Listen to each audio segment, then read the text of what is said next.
So this is part two of me rereading Blake Lively's second amended complaint. Y'all didn't mind my commentary and that this might take me a while. It might take me longer, or maybe as long as it takes Judge Lyman to make a decision on this MSJ MJOP that we are waiting for right now. So let's get started. Paragraph 11. A few days later, on May 26, 2023, Miss Lively reported her concerns regarding unwelcome and inappropriate behavior by Mr. Baldoni and Mr. Heath, the chief executive officer of Wayfarer and producer of the film, to Sony employee Ange Giannetti, the film's representative for its distributor, Sony Pictures Entertainment. This reminds me that I did a reading of Ange Giannetti's deposition, and how she recalls that phone conversation with Blake Lively is vastly different. If you want to check out my playlist on Ange Giannetti, go to my channel, Bocce Go Hawks, and you would click on playlist and choose Ange Giannetti deposition. Over the following 3 days in May of 2023, another female cast member reported her own concerns regarding Mr. Baldoni's unwelcome behavior to both Miss Giannetti and one of the film's producers. Of course, we now know, though we always suspected from day one, that it would be Jenny Slate, and she spoke with Ange Giannetti and also Alex Sachs. Notwithstanding that female cast members' considerable reservations with coming forward, she nonetheless spoke up and conveyed her feelings that the work on the film was suffering as a result of Mr. Baldoni's behavior. Ms. Giannetti shared those concerns with Wayfarer. Paragraph 13. On June 1, 2023, Mr. Baldoni responded to that female cast member in writing, acknowledging that he was aware of her concerns and that adjustments would be made. Now, this is the interesting thing. I always wondered, why didn't Blake Lively acknowledge that Justin Baldoni not only sent Jenny Slate a message saying adjustments would be made accordingly, but that he also sent a message to Blake Lively saying adjustments would be made imminently. And then I realized it was this. When he sent Alex Sachs the two messages that he wanted to be sent, one to Jenny Slate and one to Blake Lively, because he thought it would be better coming from Alex than coming from him, he said, if they're willing to receive it. If they're willing to receive it. So in other words, if they give their consent to get this message from me, please send it to them. This means that Jenny Slate said, yes, I would appreciate that message from Justin Baldoni.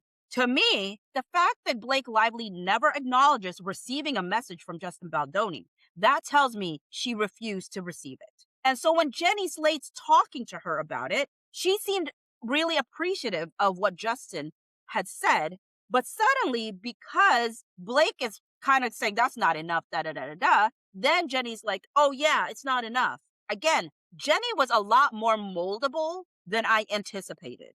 I just thought she would be less swayed by someone like Blake Lively, but I stand corrected. Paragraph 14, notwithstanding that promise, Wayfarer took no actions to investigate this reported conduct, nor did it implement any protections at that time. Okay, that is not what that message said. Adjustments would be made accordingly. Adjustments would be made imminently. What did Wayfarer mean? That meant he no longer said the word sexy to them. He no longer hugged them. Those are two things that he heard loud and clear. They didn't like the hugs and they didn't want to hear the word sexy. So he never said it again, at least to them, and never hugged them again. That is making changes. Why would investigating the word sexy and investigating a hug be necessary? They stopped the behavior. They stopped saying sexy. They stopped giving them hugs. Also, he fired the first AD because that's what she wanted. That was the first thing. She said to Ange Giannetti, the priority is getting rid of the first AD. Her first priority was not getting rid of Justin Baldoni. Her first priority wasn't getting rid of Jamie Heath. The first priority she had was the first AD. And so they fired her. And so Justin Baldoni, and in a conversation with Jamie Heath, was like, I hate this. I don't feel like Julie deserves this, basically. And Jamie's like, I agree, but like, what can we do at this point? And here's the thing that drives me bonkers is the fact that she acts like no changes were made. Why would there be a need for an investigation or any protection when the very things you complained about stopped? There were no other complaints after you let Ange know.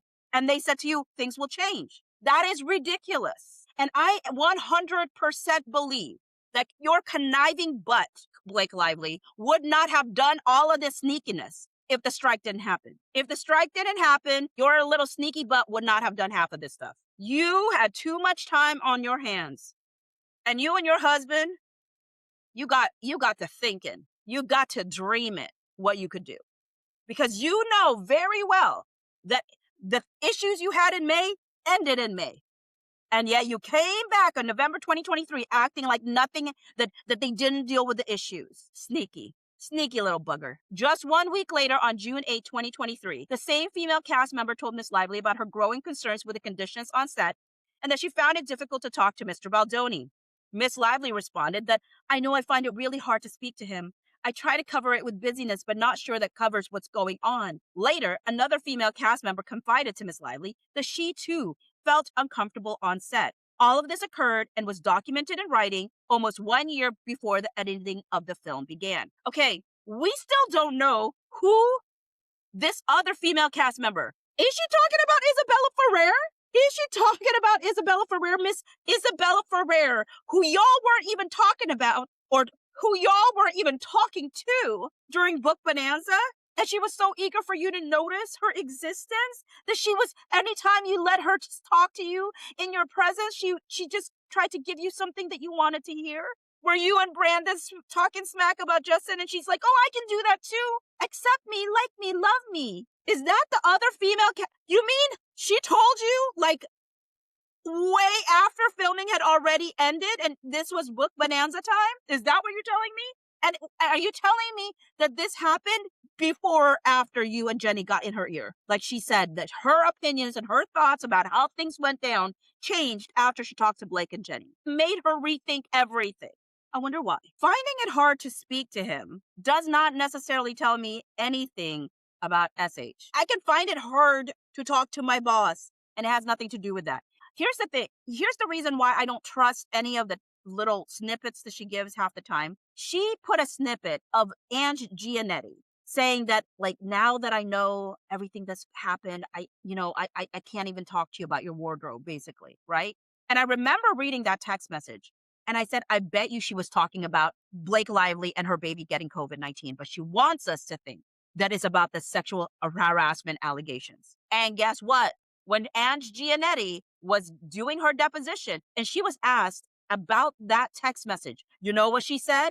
She said she was talking about the COVID-19. And that's why I don't trust this vague text that she wants us to read things that it's not saying. This is not saying to me sexual harassment happened. This just tells me that they don't want to talk to Justin. And that's a choice. That's their choice. Also, I will say this too. This later, another female cast member confided to Miss Lively that she too felt uncomfortable on set.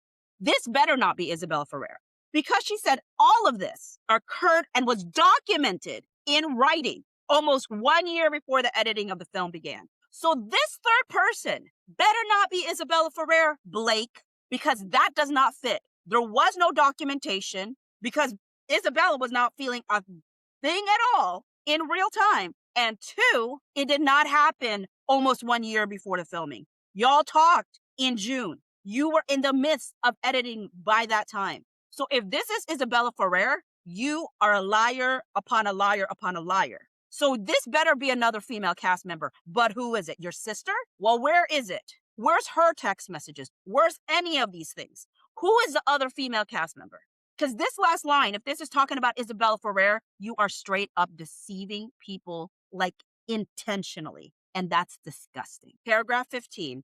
As a result of guild strikes, production of the film shut down on or about June 14, 2023. In the midst of the shutdown on October 13, 2023, Miss Lively confided in a text to a female cast member that she was dreading going back to our film. I keep getting hits of the experience in really upsetting ways.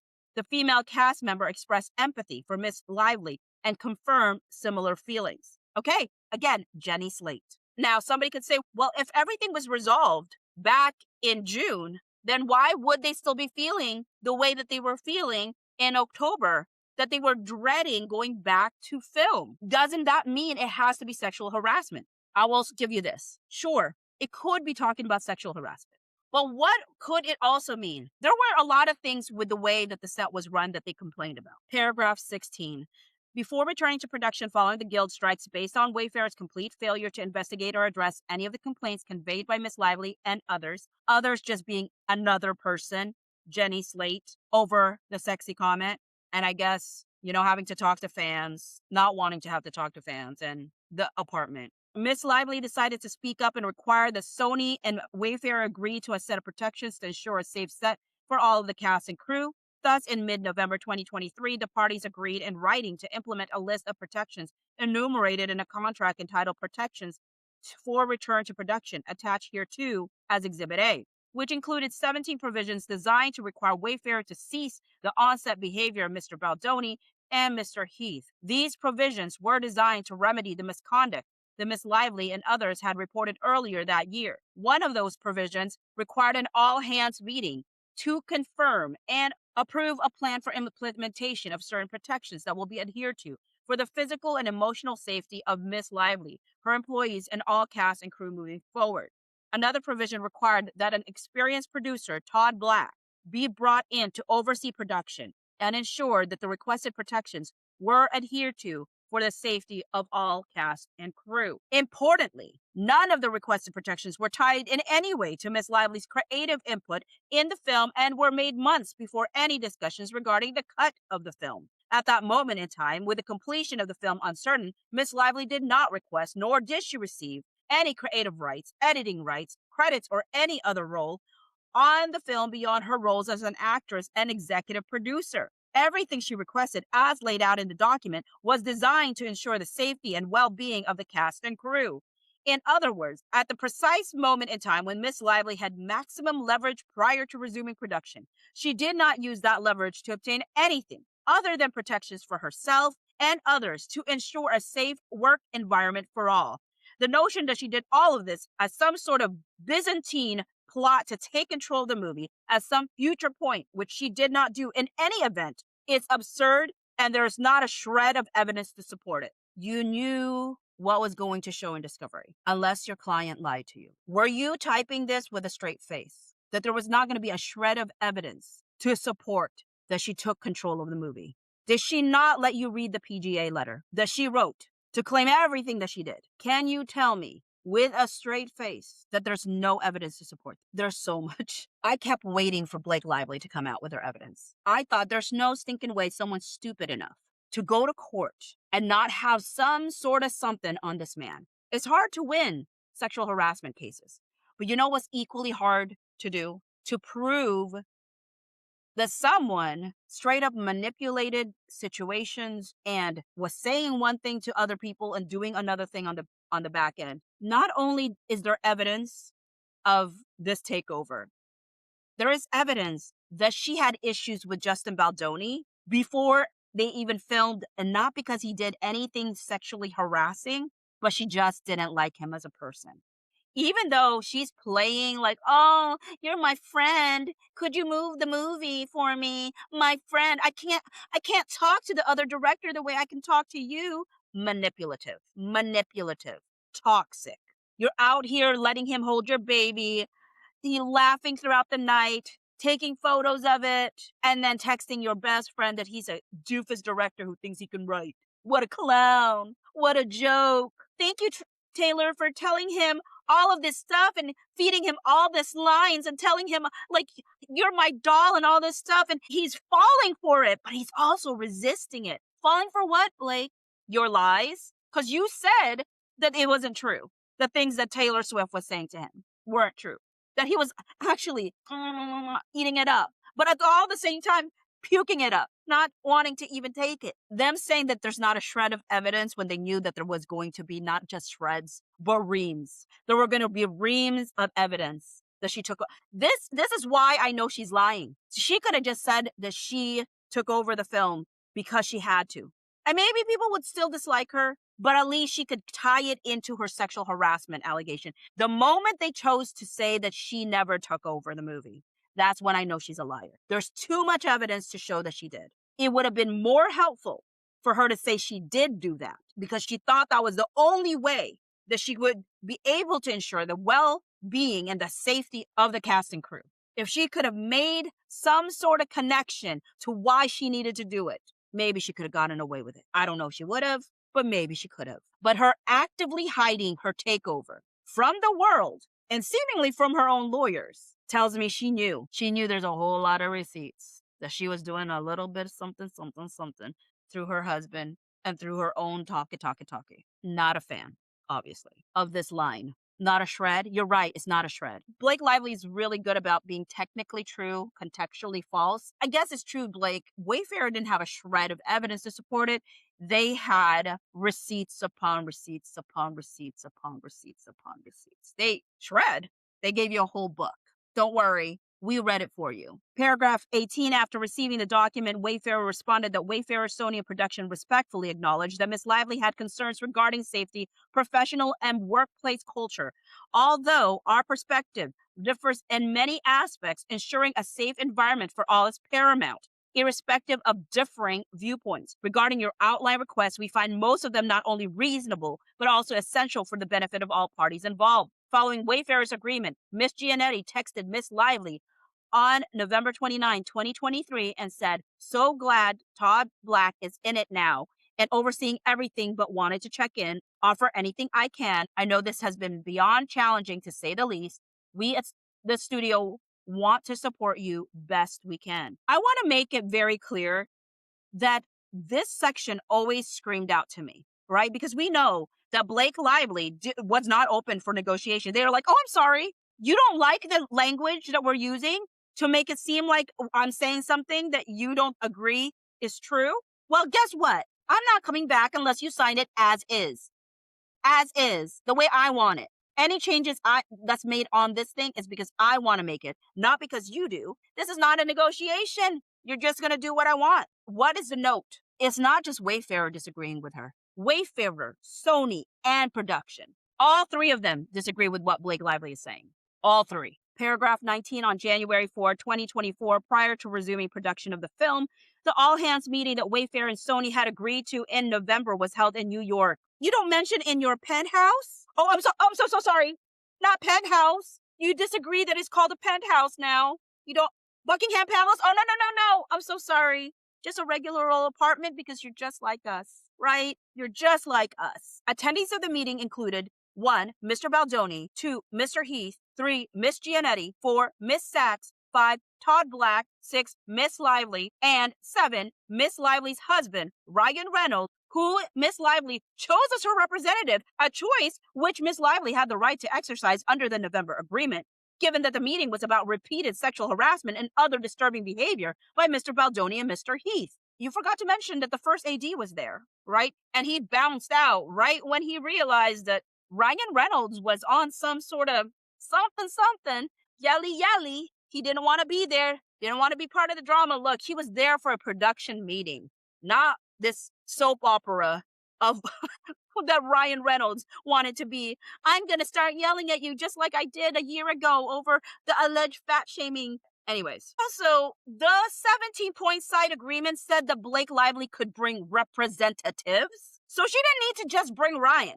She could have brought somebody from SAG. If her concerns was not just herself, but also the cast and crew, that would require SAG, not her husband. So it was not an either or. It wasn't like, oh, you can only bring one. She said she could bring more than one person if she wanted. She chose her husband, and she could have chose SAG, but she chose not to. She could have chosen someone from HR or had requested someone from HR to be there. I know she claims that there was no HR, but this cannot be an HR meeting if there's no HR representative. We're going to stop right here because in the next video, I am going to read you this list, which everybody read and was given the impression that this is what Justin Baldoni and Jamie Heath signed off on.